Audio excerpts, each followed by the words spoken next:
Hello बच्चों, नमस्कार।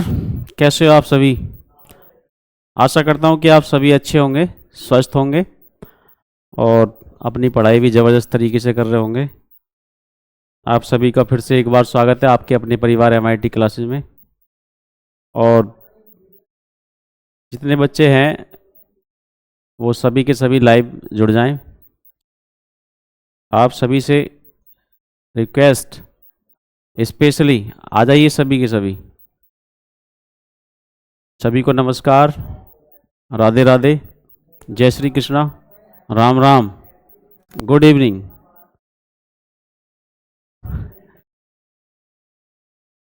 जी, बताओ कैसे हो आप सभी?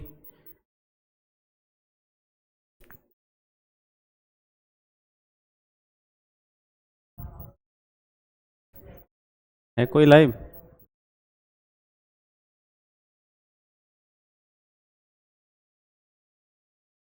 चलिए तो बिना देरी के स्टार्ट करते हैं क्लास को।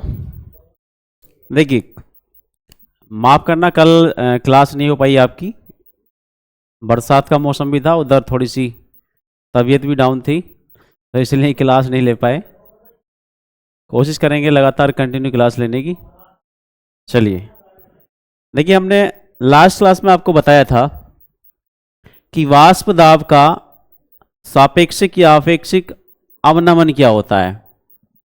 जो राउल्ट के नियम की जो सेकंड परिस्थिति थी, उसके आधार पर हमने वाष्प दाब का आपेक्षिक या सापेक्षिक अवनमन के बारे में हमने चर्चा की थी। और ये यहाँ पर उसका फॉर्मूला बन के आया था, जहाँ क्या x a is equal to p naught b minus P upon p naught B.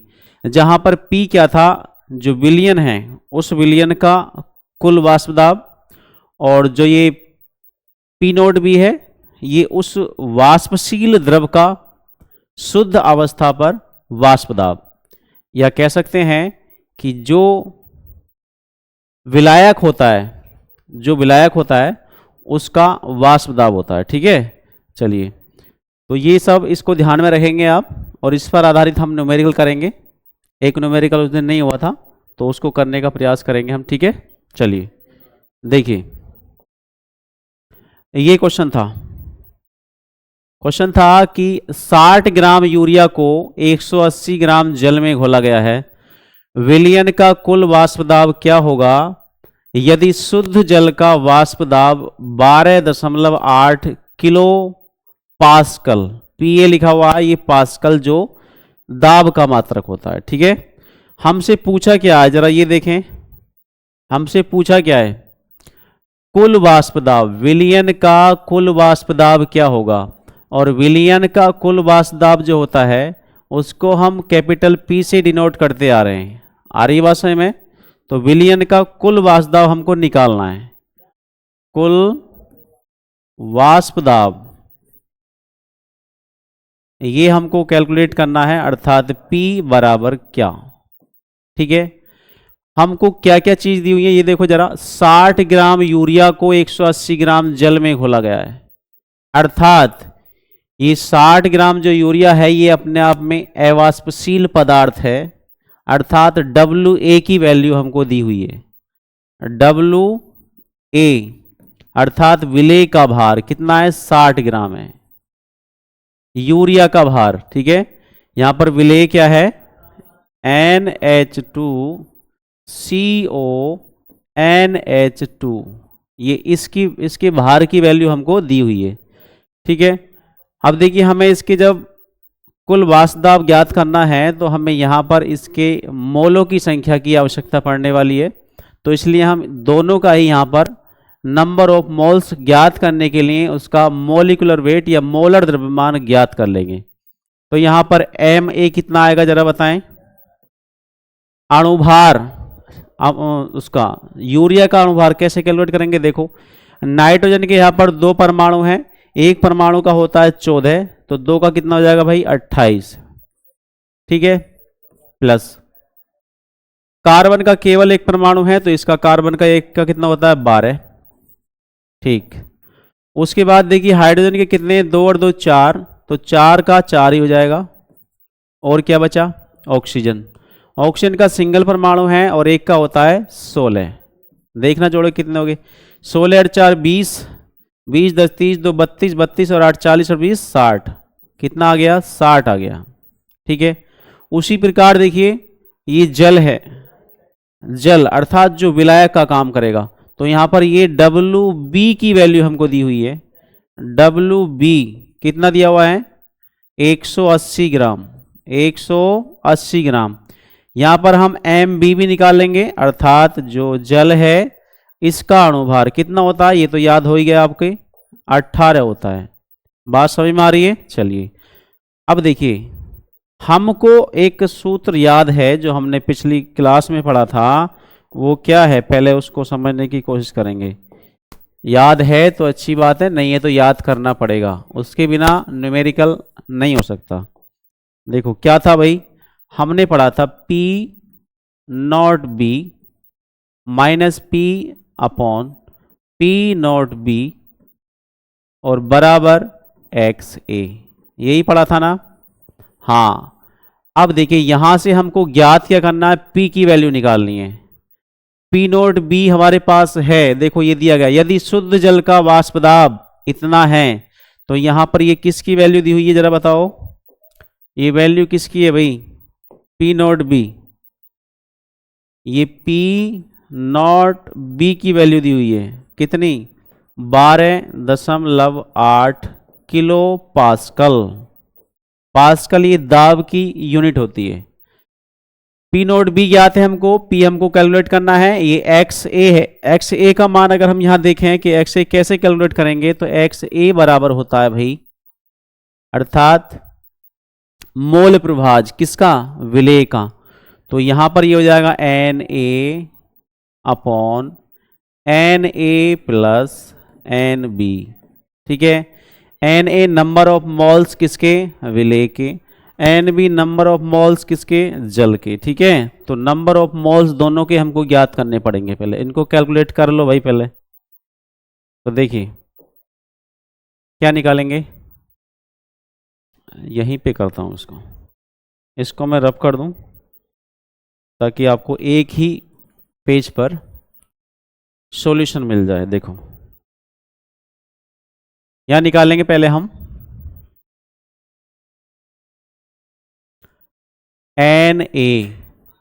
Na क्या होगा, वही विलेय जो है यहां पर A है, तो उसका नंबर ऑफ मॉल्स, तो उसका भार कितना जरा बताएं, ये दिया हुआ है 60 ग्राम बटे इसका अणुभार, यही तो होता है सूत्र, अणुभार कितना है भाई Ma, ये भी 60 है, तो नंबर ऑफ मॉल्स कितने आ गए भाई, 1 आ गए।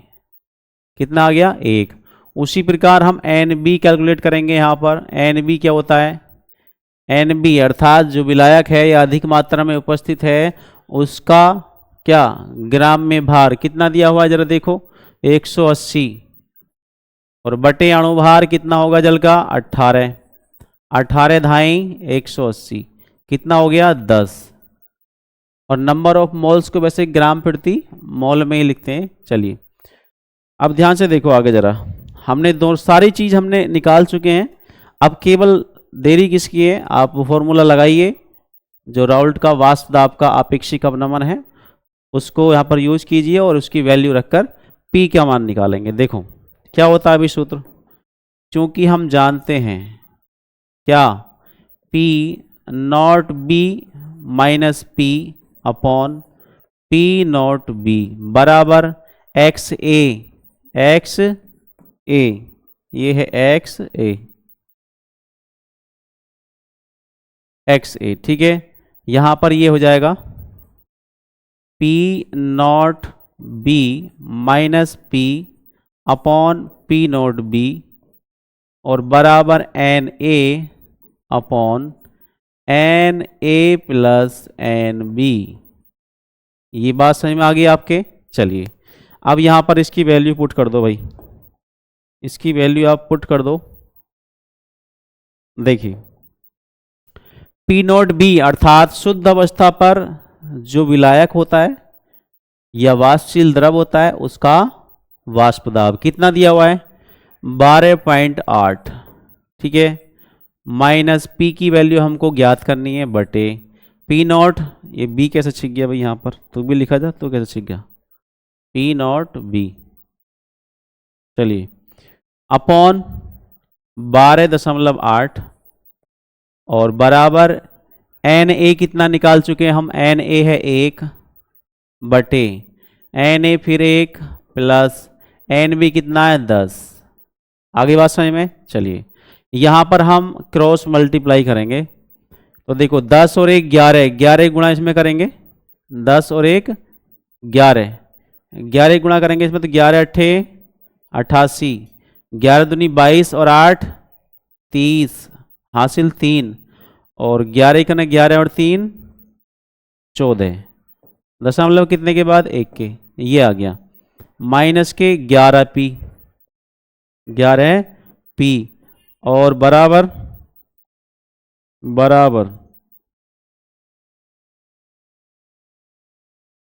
देखिए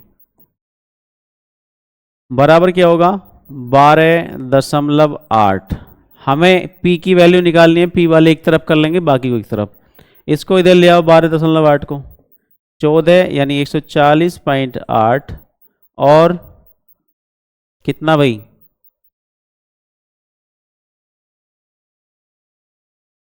माइनस 12.8 और बराबर ये इधर जाके किसका हो जाएगा, प्लस का हो जाएगा।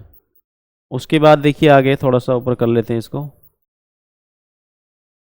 इसमें से इसको घटाएंगे 140 में से 12.8, यहाँ दिखा देता हूँ घटा के लो 140.8 और 12.8, 8 में से 8 गया 0, 10 में से 2 गया 8, 3 में से 1 गया 2 और 1, 128 कितना है भाई 128, 128 बराबर 11 पी, यहाँ से हम p की वैल्यू निकालेंगे या करके लिख लेंगे, और क्या 11 पी बराबर 128 implies that p is equal to 128 बटे में 11, 11 से डिवाइड करेंगे, 11 का ना 11, एक बचा, फिर 18 हो गया, फिर 11 का ना 11 बचेगा 7, 70 हो जाएगा, और 11 छंग 66, ठीक है, तो P की वैल्यू आ गई आपकी 11.6,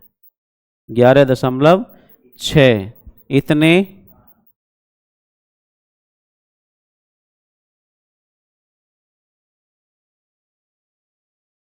किलो पास्कल। आगे बात समझ में, ये आ गई P की वैल्यू, समझ में आए सभी के बच्चों के भाई, कोई बोल रहा है कुछ नहीं बोल रहे, कुछ बताओ भाई, कोई दिक्कत परेशानी तकलीफ बताओ। यहां पर हमें कुल वाष्पदाब ज्ञात करना है, पी की वैल्यू ज्ञात करनी है, ठीक है, एक बार इसको देख लेंगे आप बढ़िया से और घर पे प्रैक्टिस कर लेंगे, कोई गणा भाग में हल्की फुल्की मिस्टेक अगर पहली बात तो होएगी नहीं, हो जाए तो आप बता देना, ठीक है। चलिए नेक्स्ट देखो, अब देखो इसमें क्या राउल्ट के नियम की सीमाएं पढ़ेंगे और उसके बाद हम एक छोटा सा आर्टिकल करने वाले हैं और फिर न्यूमेरिकल करेंगे, आज क्लास पूरी चलेगी भाई। देखो राउल्ट के नियम की सीमाएं, लिमिटेशंस ऑफ राउल्ट्स लॉ, अर्थात राउल्ट्स का नियम जो है किन किन विलयनों पर या किन किन परिस्थितियों में लागू किया जा सकता है, तो 4-5 सीमाएं मैं इनकी लिखाऊंगा, आपको वही याद रखनी है, ठीक है। चलिए पहली बात तो ये है कि जो राउल्ट्स का नियम है ये केवल तनु विलयनों पर लागू होता है। नंबर 1, यह नियम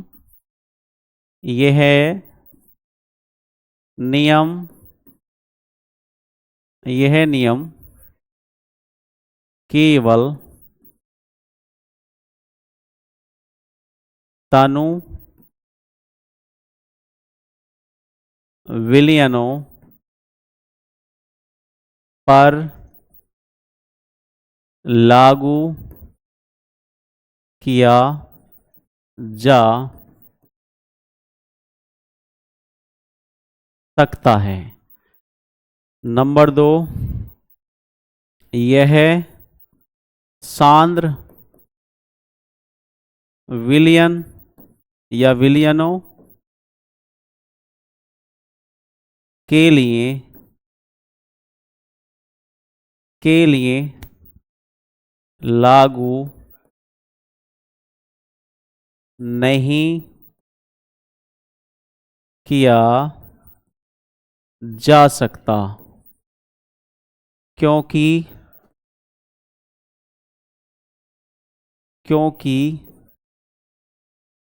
सांद्र विलयन में विचलन प्रदर्शित करता है, विचलन प्रदर्शित करता है। ठीक है, नेक्स्ट उसके बाद है नंबर 3, यह है उन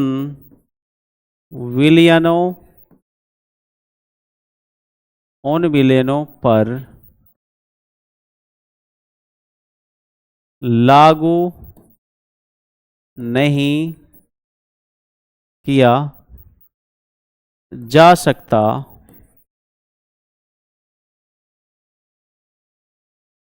जिनमें संगुणन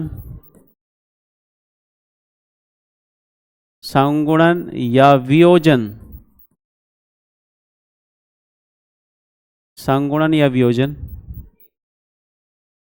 प्रदर्शित होता है।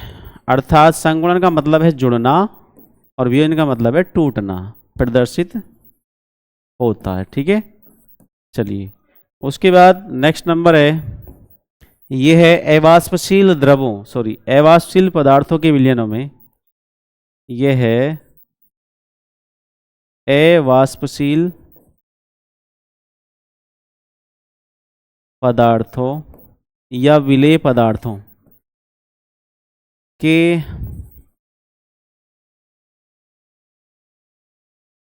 विलयनों पर लागू होता है। ठीक है, अर्थात एक अवाष्पशील पदार्थ अवश्य होना चाहिए। ठीक है, इतने लिमिटेशंस काफ़ी हैं, इतने याद कर लेना। अब देखिए जो मोस्ट इम्पोर्टेंट आपका एक आर्टिकल जो हम तैयार करने वाले हैं वो है, उस पर आधारित न्यूमेरिकल भी आते हैं। देखो मैं हेडिंग यहां पर डाल रहा हूं, क्या विलयन के वाष्प दाब, विलयन के वाष्प दाब के अवनमन व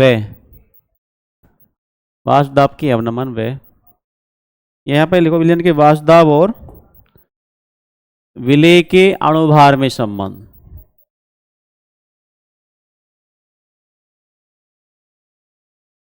विलयन के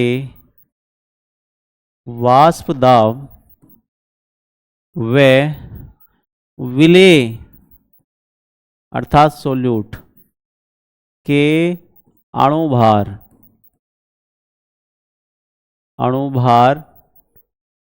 में संबंध, अणुभार में संबंध। ठीक है, ये है इंपॉर्टेंट है, इसको हम करेंगे। देखिए क्या संबंध है भाई, विलयन की वाष्प दाब और विलेय के अणुभार में संबंध। अभी जो हमने सेकंड परिस्थिति पर न्यूमेरिकल भी किया है और हमने लास्ट क्लास में उसको मतलब व्यंजक स्थापित भी किया था, उसी को पकड़ेंगे। देखो ध्यान से देखो जरा भाई, क्या है, चूंकि या सिंस वी नो दैट, क्या भाई हमने पढ़ा है कि P, इधर कर देते हैं, चलो एक P आ जाएगा, P नॉट B और माइनस के P अपॉन में P नॉट B बराबर XA। ठीक है, ये आपने पढ़ा है, कोई दिक्कत परेशानी बताओ, ये तो अभी हमने पढ़ाया आपको। चलिए अब देखो इसको थोड़ा सा और आगे बढ़ाते हैं, P not B minus P upon p note, ये भी तो बी है यहाँ पर, पी नोट बी बराबर, इसको लिख सकते हैं हम, देखो n A upon N A plus n b. ठीक है, ये बात समझ में आ गई, क्योंकि ये फॉर्मूला मोल प्रवाह का होता है। चलिए अब देखो यहाँ पर विलेय के अणुभार की बात चल रही है, तो हमें यहाँ पर विलेय और विलायक दोनों का अणुभार मान लेना चाहिए। ठीक है, चलिए तो यहाँ लिखेंगे यदि यदि यदि विलेय का भार, विलेय का भार WA व अणुभार MA तथा, ज़्यादा आगे नहीं बढ़ रहे, MA तथा विलायक, ये जो वाष्पशील पदार्थ है उसकी बात कर रहे हैं, विलायक का भार WB व अणुभार कितना MB है, तब यदि विलेय का भार WA व अणुभार कितना हो MA हो तथा विलायक का भार WB और अणुभार कितना हो MB हो, तब देखिए क्या होगा, ध्यान से देखो जरा भाई क्या होने वाला है। आप यहां पर इसको थोड़ा सा और खोल के लिखेंगे, क्या होगा, ये तो ऐसे ही रहेगा P नॉट B माइनस के P upon P not B बराबर नंबर ऑफ मोल्स किसके, विलेय के। कैसे निकालते हैं, विलेय का भार बटे उसका अणुभार, तो क्या आएगा WA अपॉन, क्या आएगा भाई, WA अपॉन MA बटे नीचे फिर ये आएगा WA upon MA plus B के लिए WB अपॉन MB। मेरी बात समझ में आ रही है आपके, नहीं? चलिए मैंने केवल सूत्र क्या होता है वो खोला यहाँ पर, आगे बढ़िए देखो।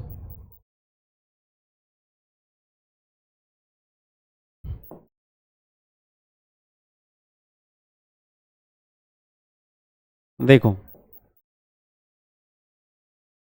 यहां देख रहे हैं आप क्या, देखो WA upon MA plus WB upon MB। अब मुझे एक बात बताओ, इस विलयन के अंदर या किसी भी विलयन के अंदर विलायक की तुलना में विलेय पदार्थ की मात्रा या मोलों की संख्या बहुत कम होती है ना।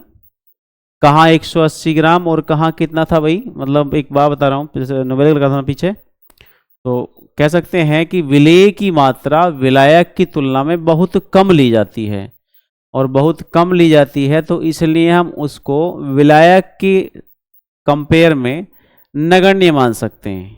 आगे बात समझ में, विलेय के मोलों की संख्या को हम नगण्य मान सकते हैं। ठीक है, तो देखो यहाँ पर ऊपर नगण्य नहीं करेंगे, लेकिन नीचे जो प्लस में है विलायक वाले के प्लस में WB अपॉन MB है, इसको हम नगण्य मान सकते हैं। आगे बात समझ में नहीं? हाँ, तो यहाँ पर लिखेंगे चूंकि विलेय के मोल, विलेय के मोलों की संख्या, मोलों की संख्या विलायक की तुलना में, विलायक की तुलना में, विलायक की तुलना में क्या होती है, बहुत कम होती है, बहुत कम होती है। अतः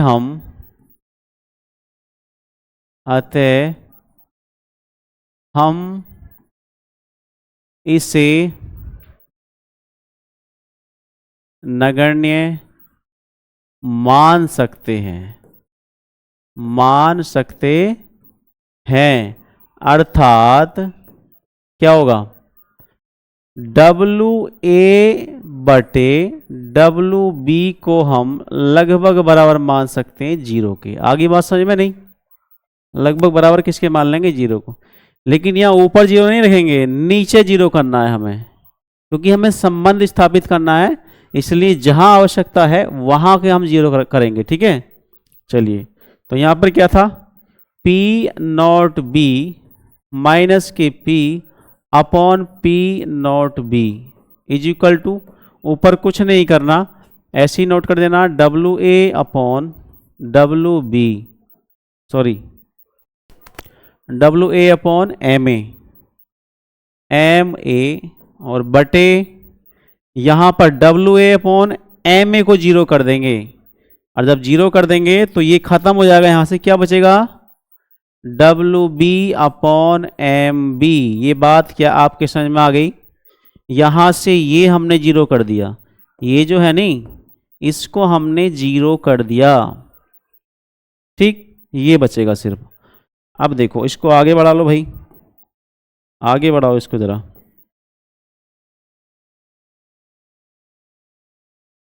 देखो पी नॉट बी माइनस के P upon P naught B बराबर, ये दो भिन्न यहां पर बन रही हैं, हम इसको उलट के लिख लेंगे, सिंपल फ्रैक्शन में चेंज करेंगे तो ऊपर वाली भिन्न को ऐसे लिखेंगे, डब्लू ए अपॉन एम ए, और नीचे वाली भिन्न को गुणा में लिखेंगे उल्टा करके, ये एम बी ऊपर पहुंचेगा upon W B.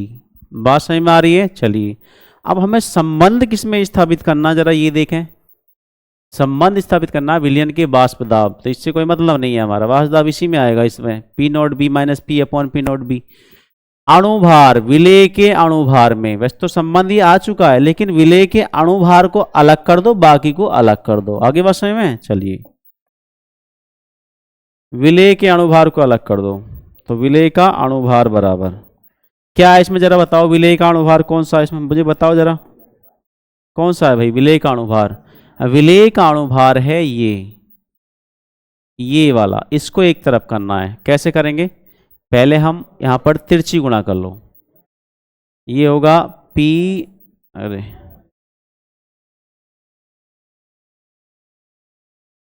P naught B minus P upon P naught B, इसकी गुणा में ले आओ इन दोनों को, ऐसे एम ए गुणा डब्लू बी बराबर पी नोट बी की गुणा इनमें करो।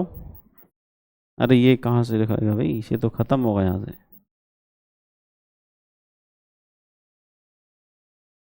देखो पी नॉट बी माइनस के पी, ये रहने वाला है। ठीक, चलिए उसके बाद बराबर इसकी गुणा इनसे कर दी, अब पी नॉट बी की गुणा इनसे करो, तो पी नॉट बी और गुणा डब्लू ए गुणा एम बी। ठीक है, ये बात समझ में आई। अब हम एम ए को अलग कर लेंगे, एम ए को जब अलग करेंगे यहां से तो क्या होगा जरा देखो, एम ए बराबर इधर क्या है ऑलरेडी, पी नॉट तो ये है ही, पी नॉट बी, हम क्यों ना इसको ये जो गुणा में है इधर इसको बटे में ले आए इसके, तो P naught B minus P. ठीक है, ये हो गया। इधर और क्या बच रहा है भाई, ये बचा हुआ है डब्लू ए गुणा एम बी बटे क्या बचा इधर, ये आ गया इधर, ये हमें इधर रखना है, डब्लू बी बचा, क्या बचा, डब्लू बी। ये आ चुका है आपका रिलेशन एम ए बराबर P naught B upon P naught B minus P और मल्टीप्लाई डब्लू ए गुणा डब्लू एम बी और बटे डब्लू बी। इसको हम ऐसे भी कर सकते हैं, किताब में होता है कि भी आपने विलेय के भार को क्या मान लिया, W1, और विलेय के अणुभार को M1, विलायक के भार को W2 और विलायक के अणुभार को M2। ऐसे भी कर सकते हैं हम, या मैं लिख रहा हूं यहां पर देखो, ऐसे कर लो चाहे इसको, कोई दिक्कत नहीं है। या हम इसको लिख सकते हैं, एम ए है ना, अणुभार किसका? विलेय का। तो इसको हम लिख सकते हैं m1 बराबर, इसमें कोई चेंजिंग नहीं होना, P naught B minus, minus नहीं है, P naught B upon P naught B minus के पी, ठीक, गुणा ये हो जाएगा W1 और गुणा में ये हो जाएगा M2 अपॉन ये क्या है WB है ना, तो इसको हम W2 कर लेंगे, ठीक। ये आ चुका है आपका संबंध भाई, ये आपका रिलेशन आ चुका है।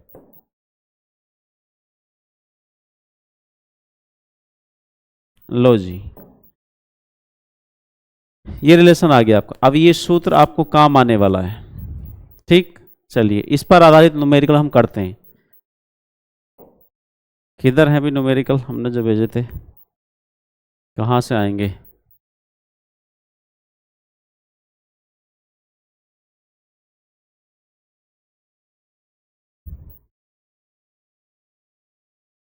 फिर से वहीं जाना पड़ेगा भी,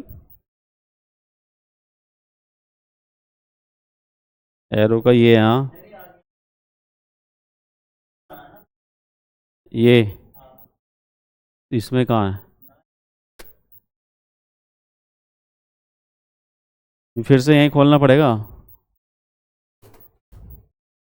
इसी को खोलना पड़ेगा, इसको भी नहीं खोलना पड़ेगा, व्हाट्सएप भी खोलना पड़ेगा। ये इसमें सेव हुई हो गई वो, हाँ एक तो है, उसे तो करा दूँ मैं इतने, वो नहीं वो था, हाँ हाँ हाँ वही तो, इसमें हो सकता है।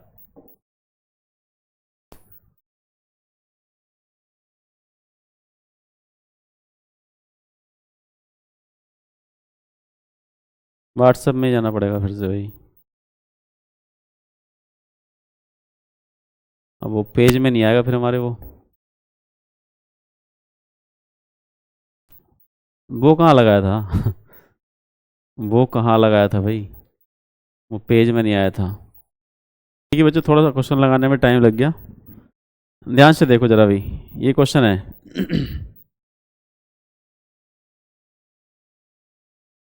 देखो ये क्या क्वेश्चन सही दिखाई दे रहा है सभी को भाई? ये 298 केल्विन ताप पर शुद्ध जल का वाष्प दाब 23.8 मिलीमीटर Hg है। 850 ग्राम जल में 50 ग्राम यूरिया NH2CONH2, ये NH2CONH2 है भाई, NH2CONH2, ठीक है, घोला जाता है। इस विलयन के लिए जल के वाष्प दाब एवं इसके आपेक्षिक अवनमन का परिकलन कीजिए। देखो ध्यान से जरा, यहां पर 298 केल्विन है, इसका यहां पर कोई मतलब नहीं है। शुद्ध जल का वाष्प दाब, मैंने बताया था जहां भी शुद्ध जल की बात आ जाए तो वहां पर पी नॉट बी की वैल्यू दी होती है, पी नॉट बी की वैल्यू दी हुई है, ठीक है। चलिए अब देखो करेंगे सॉल्यूशन इसका भाई। ये क्या दिया हुआ है, शुद्ध जल का वाष्प दाब अर्थात p naught B is equal to 23.8 millimetre Hg, ठीक। चलिए यानी पारे के 23.8 मिलीमीटर के बराबर। और क्या दिया हुआ है, 850 ग्राम जल में, यहां पर WB की वैल्यू दी हुई है, WB इज इक्वल टू कितना है 850 ग्राम, ठीक। और जब WB दिया हुआ तो हमें जरूर इसके किसकी अणुभार की आवश्यकता पड़ने वाली, तो यहां पर लिख देंगे MB। MB आप जानते हो कितना होता है भाई, 18 होता है, ठीक है। उसके बाद 50 ग्राम यूरिया है, 50 ग्राम यूरिया, ये विलेय की मात्रा दी हुई है, अर्थात WA की वैल्यू हमको दी हुई है कितनी भाई, ये 50 ग्राम, 50 ग्राम। जैसे WA हमने ज्ञात किया मतलब दिया हुआ है, तो इसके M यानी अणुभार की आवश्यकता पड़ने वाली है, तो MA कितना हो जाएगा जरा बताओ, NH2CO, नाइट्रोजन के कितने यहाँ पर 1 2 7 दूनी 14, सॉरी 14 दूनी 28, एक का 14 होता है ना, तो 28, ओ माय गॉड, कितना भाई 28, प्लस में हाइड्रोजन कितने 4, तो यहाँ पर 4 प्लस ऑक्सीजन के कितना 1 16, और कार्बन कितना 1 12, 16 4 20, और 10 30 2 32 8 40 20 60 ही होगा। पिछले क्वेश्चन में तो हमने कराई था अभी, ये कितना हो जाएगा 60। ठीक, घोला जाता है इस विलयन के लिए जल के वाष्प दाब। अब देखो विलयन के लिए कह रहे हैं ये, तो अर्थात P की वैल्यू हमको ज्ञात करनी है, P बराबर क्या, और इसके आपेक्षिक अवनमन अर्थात P naught B minus P upon P naught B, ये हमको अलग से कैलकुलेट करना है। आ रही है बात समझ में? ठीक है, चलिए देखो भाई, अब इनकी वैल्यू पुट कर दो आप आराम से, ध्यान से देखो जरा, देखिए रख दो भी इनकी वैल्यू।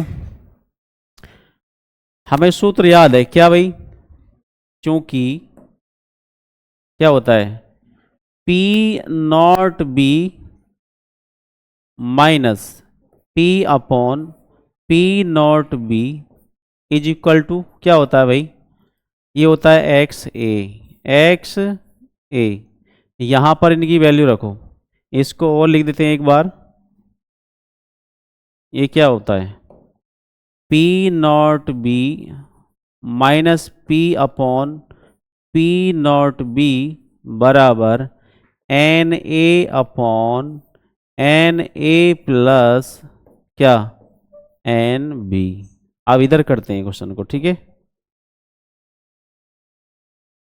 देखिए वैल्यू रख दो भी इनकी, P नोट बी कितना है 23.8, 23.8, और फिर माइनस P की वैल्यू हमको ज्ञात करनी है, बटे फिर P नोट बी 23.8, 23.8, ठीक है, बराबर एन ए क्या होगा विलेय के मोलों की संख्या। विलेय की मोल कैसे निकालेंगे भाई, विलेय का भार, विलेय का भार कितना अलग कैलकुलेट कर लें, लो अलग कर लेते हैं, ठीक है।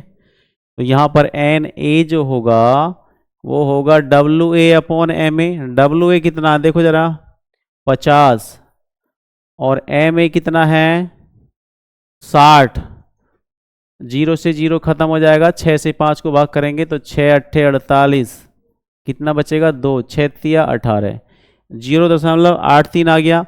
उसी प्रकार एन बी निकाल लो भाई, n b is equal to कितना है डब्ल्यू बी अपॉन एम बी। डब्ल्यू बी कितना है 850 upon b, sorry m b कितना है 18, कितना है 18, 18 से भाग करेंगे, 18 दूनी 36, 18 चौका 72, 18 पंजे 90, 18 चौक 72, कितना बचेगा 8 5 13, 130 हो जाएगा। 18 सत्ते 126, 18 सत्ते 126, और 4 18 दूनी 36, 18 दूनी 36, ये आ गया। अब इनकी वैल्यू रख दो भाई, एन ए कितना है, एन ए आया हमारे पास 0.83 बटे एन ए फिर से 0.83 प्लस एन बी 47.2, 47.2, एक बार और कर लें क्या,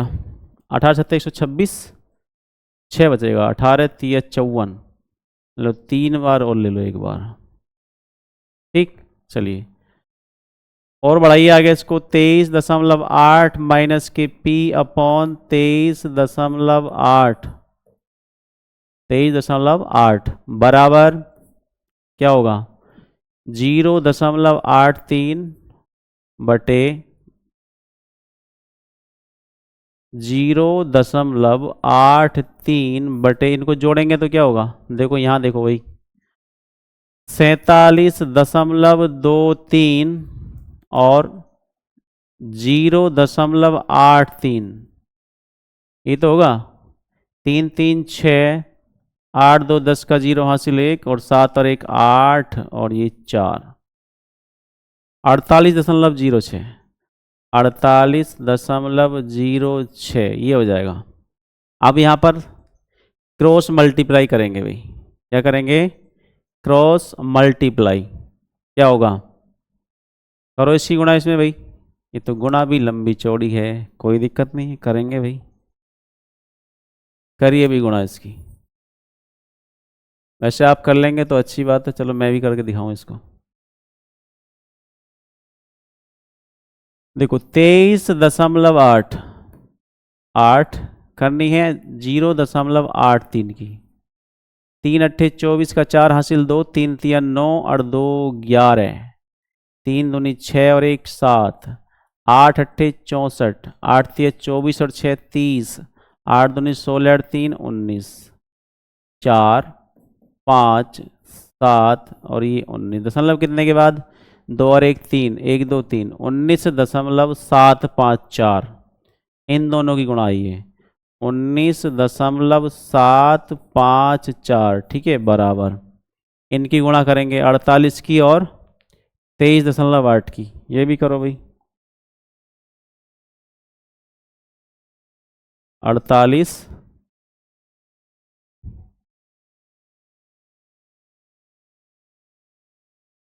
48.06 और 23.8 करो भाई जल्दी।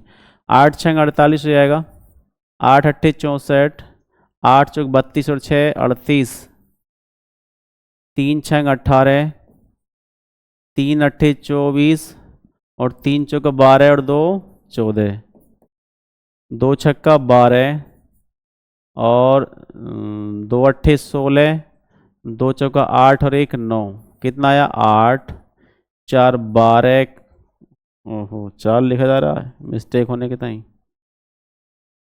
देखो 8 8 4 12 का 2 हासिल 1, 4 और 3 7 और 1 हासिल का 8, 8 4 12 और 1 13 का 3 हासिल 1, 6 4 10 और 3 13 और 1 14 का 4 हासिल 1, 9 और 1 10 और 1 11, दशमलव देखो कितने के बाद है भाई? 2 और 2 4 के बाद है, नहीं 3 के, 2 और 1 3, 1 2 3 यहाँ पे 11 43 ये आया, 11 43.82 .82 माइनस के 48.06 और पी, ये आने वाला है, ठीक है। चलिए आगे बढ़ाए भी इसको। अब क्या होगा? पी को एक तरफ कर लो तो पी को इधर ले आओ, प्लस का हो जाएगा 48.06 पी बराबर कितना होगा? 114.382 माइनस 19.75, ठीक है। घटा लो भी इसको, घटाएंगे तो क्या होगा देखो जरा, 12 में से 5 गया 7, ठीक, यहाँ बचेगा 7, 7 में से 7 गया 0, अब दशमलव आ गया, दशमलव लगा दो। यहाँ 3 में से 9 नहीं घटेगा तो 13 में से 9 गया 4, यहाँ बचेगा 3 और 3 में से गया 2 और ये 11 ऐसे हो जाएगा, इतना आ गया 48.06 पी का मान। अभी हमें पी का मान नहीं मिला, अभी पी की वैल्यू निकालनी है, तो पी इज इक्वल टू 1124.05 0.05, ठीक है, बटे 48.06। आप इन्हें पॉइंट के बाद जो दशमलव दे रखे हैं इनको हटा सकते हो, ठीक है, कोई दिक्कत वाली बात नहीं है। आंसर में थोड़ा बहुत अंतर आता है, इससे कोई फर्क नहीं पड़ता। देखो 1124, ठीक है, और अगर एक्यूरेट मान चाहिए तो हमें सारे लेने पड़ेंगे, लेकिन अगर लगभग में चाहिए तो हमें कर सकते हैं इसको ऐसा। 48 से भाग कर लो भाई, 48 दूनी कितने होते हैं? 96, 96, ठीक है, 3 अट्ठे 24, क्या कर रहा हूँ मैं, 3 अट्ठे 24 नहीं भाई, 2 अट्ठे 16 और 2 चौका 8 और 1 9, 12 में 6 गया 6, कितना बचा यहाँ 0, 10 में से 9 गया 1, 4 उतार लो, 3 बार चला जाएगा, 3 अट्ठे 24, 3 चौका 12 और 2 14। ठीक है, और क्या बचेगा, 4 में से 4 गया 0, 6 में से 4 गया 2, 0 उतार लेंगे, और 5 चौका 20 होते हैं ना, 4 बार तो चला ही जाएगा, 0.4, तो 23.4 P इज इक्वल टू आ गया 23.4 मिलीमीटर Hg या पास्कल। ठीक है, ये बात समझ में आ गई। ये हमने अभी विलयन के लिए जल का वाष्प दाब निकाला है, विलयन के लिए जल का वाष्प दाब, देखो जल का वाष्प दाब। एक बात और पूछिए, इसके आपेक्षिक अवनमन का परिकलन करना है, आपेक्षिक अवनमन का परिकलन और करना है हमें। ठीक है, इसको और करेंगे अभी, इसको मैं यहां से हटा दूं। चलो अब देखो ध्यान से जरा, आपेक्षिक अवनमन जो निकालते हैं हम, आपेक्षिक अवनमन, ध्यान से देखो जरा भाई, कहाँ करूं मैं इसको, चलो ऊपर ही करते हैं। आपेक्षिक अवनमन, आपेक्षिक अवनमन, अवनमन। ठीक है, क्या होता है ये देखिए, केवल मैंने आपको बताया था कि P naught B minus P upon P naught B, P naught B, ये जो होता है यही कहलाता है आपेक्षिक अवनमन, वाष्प दाब का आपेक्षिक अवनमन। तो केवल इसका मान निकाल लो, अरे यही तो होता है आपेक्षिक अवनमन। हाँ, तो इसमें वैल्यू रख दो, P नॉट बी हमको पता है और P हमने अभी निकाल ही लिया। देखो क्या क्या मान भाई, P नॉट बी कितना था एक बार देख लो, P नॉट बी कितना था भाई, 23.8, 23.8, तो 23.8, 23.8 माइनस P कितना आया 23.4, 0.4 अपॉन फिर से 23.8, 0.8, सही से ही लिख दूँ उसको, लो 23.8, कितना बचेगा 23.8 में से 23.4 हटा दो, 0.4 बचेगा, 0.4। ठीक है, 8 में 4 गया 4, बटे 23.8, दशमलव के बाद एक अंक है, यहाँ भी एक अंक है, तो ये 4 बटे कितना हो जाएगा भाई 238, कटेगा 2 से काट लो, 2 दूनी 4, 2 ही कम 2, 2 ही कम 2, 2 9 18, 119 से 2 को भाग कर लो, 2 बटे 119, 119 से 2 को भाग कर लेंगे, पॉइंट लगाएंगे 0, अब भी नहीं जा रहा, ना जाने का एक और 0, एक बार जाएगा, 119 ही कम 119, 10 में से 9 गया 1, कितना बचेगा, 9 में से 1 गया 8। ठीक है, 1 0 और बढ़ा लो, 8 बार तो नहीं जाएगा, 7 बार जाएगा, 7 देखते हैं, 7 नंबर 63 और 7 इकन 7 6 13 है, और 7 इकन 7 और 1 8, नहीं 6 बार जाएगा भाई, 0.016, 0.016, ये आया आपका आपेक्षिक अवनमन। ठीक है, क्योंकि ये एक रेशियो है इसलिए इसका कोई मात्रक नहीं होने वाला। ठीक, चलिए ये हमने न्यूमेरिकल पूरा कंप्लीट कर लिया है। आप मुझे ज़रा समय बताने की कृपा करें, क्या करें बताओ, क्वेश्चन तो अभी 2 बज गए, ये तो हो गया भाई, क्या करें क्वेश्चन लंबे हैं और जल्दबाजी कर नहीं सकते। ठीक है, तो आज क्लास को यहीं रखते हैं, जितना कराया है इसको घर पे प्रैक्टिस करना, समझ रहे हैं सभी, और घर से बढ़िया से मतलब रिवाइज किया करो, रिवाइज नहीं करोगे तब तक आपके समझ में कुछ नहीं आएगा, ऐसे ही रहेगा। ठीक है, तो इसलिए आपसे रिक्वेस्ट है कि जितना पढ़ा जाए उसको रिवीजन करिए बार बार। ठीक है। ओके।